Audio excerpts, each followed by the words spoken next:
Hello, in front of me I've got Logitech K800.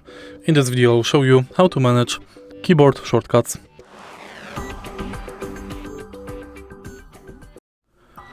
To activate keyboard shortcuts, you have to press Fn button and F1 to F12 buttons.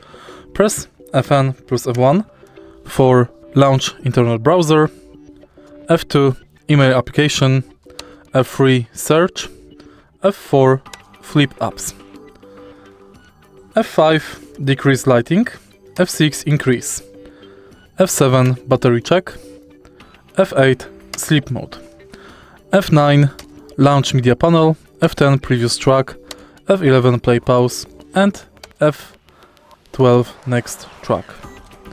If you find this video helpful, please leave like, comment and subscribe.